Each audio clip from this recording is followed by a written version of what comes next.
in a moment, something that is really heartbreakingly awful. And that is about a group of men who are known as being elite. Yeah. And they genuinely are elite. And they're a group of people we ought to be incredibly proud to have service. But they're being punished in a way that has never been seen before. And now they're prepared to fight back. In a moment, we'll discuss the SAS threatening legal action against the Northern Ireland Secretary. For reasons I literally don't understand, this government is bringing back, and it did last night before Parliament, the Northern Ireland Troubles Bill.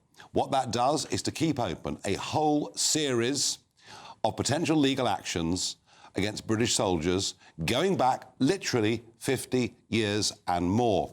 And in particular, this is a problem for the SAS. And I've met with many SAS veterans. I've spoken to some that are still serving. I'm told that it is not only unfair on those who did their job for their country, it's equally disastrous for morale amongst our special forces and is damaging recruitment. And today, and this is remarkable, the Special Air Service Regimental Association have sent a pre-action letter to the Right Honourable Hilary Benn, who was the Secretary of State for Northern Ireland. Never before in our history has a regimental association threatened legal action against a British government. But here's why. Here's a quote I'm going to give you from Soldier Z, somebody who took part in a very well-known action and literally is being hounded. This is what he has to say. He says, human rights lawyers are not going to defend the public against terrorists. They are the people defending terrorists in court. As a nation, we must collectively act to reverse this current course of action and, more importantly, and this is crucial, folks, reassure our US allies that we can still be relied upon as their most valued partner to take the shot when required. I'm joined with my panel in the studio by Dr. Bob Parr, former warrant officer in the SAS. Bob, those words from Soldier Z are incredibly powerful. And I must say, even having met many former veterans of your regiment, of which I know you're all immensely proud, this legal action today, I mean, this is remarkable, a remarkable situation. Well, it is. It's beyond remarkable. I mean, it's, in many respects, it reflects something that is actually becoming a true national disgrace. It's an abrogation of responsibility on the part of the state to take care of our retired soldiers, people who were awarded medals at the highest level for gallantry on operations, and who are now being persecuted into their old age, as you rightly say. The point you made about the Americans is a really interesting one. I think maybe someone said it.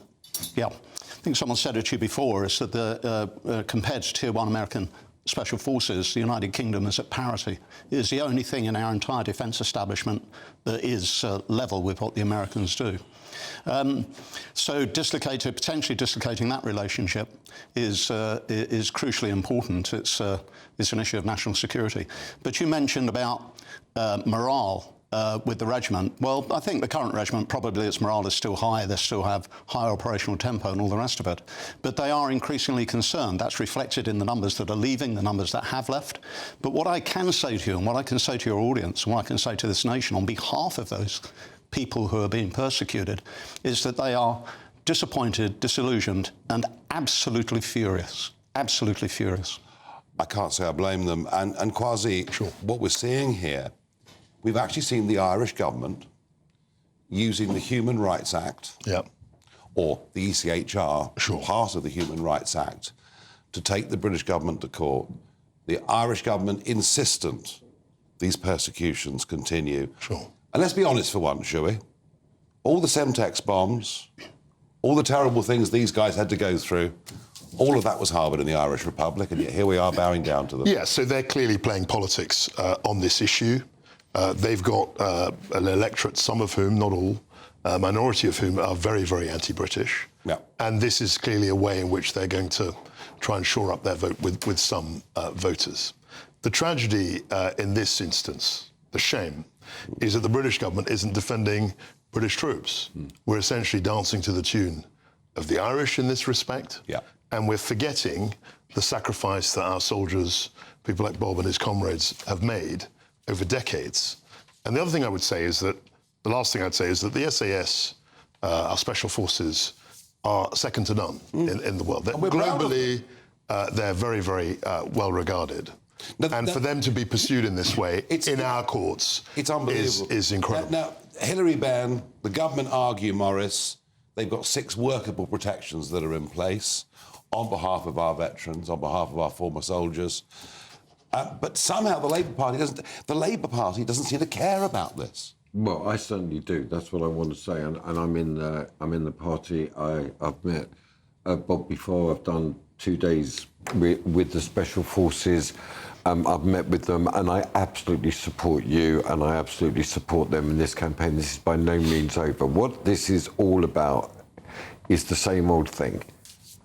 Are we a sovereign nation, or are we subject to multilateral treaty? This is the whole issue which we've gone on before about the ECHR, but there's a different change in the weather now. For very many years, the Irish government has both played the United States and the EU hand. I sensed a huge disaffection with the Irish government when I was in DC from the Trump administration. It's a different approach from America. It's a really different thing. Yeah, now, I buy that. And the other thing I picked up in the States was a massive respect for our special forces, from their special forces. Bob made the point. We are equals in this. Now, I'm going to give just to finish, it's just the excellence and the importance of the special forces in defending us cannot be... this is really, really wrong. I just want to honour you, Bob, and I want to honour your regiment. A government statement and then ask Bob to respond to end this package. A government spokesman has said, after the false promises of the last government, we are putting in place 6 real workable protections for veterans that failed in a way that the Legacy Act never did. We will not allow the process, like so many times before, to become punishment for our veterans. These robust standards will ensure the rights of those who served their nation so honourably are protected, whilst providing victims with a human rights complaint, a fair and transparent system to seek. I sense the last sentence of that might have let you down a bit. I hear a rumbling from the other end of the table. Well, just like you. So the reality is that those protections, so-called protections, are actually wafer thin. They aren't protections; they're courtesies. That's all they are. You can already extend those courtesies to anyone in law anyway for any case.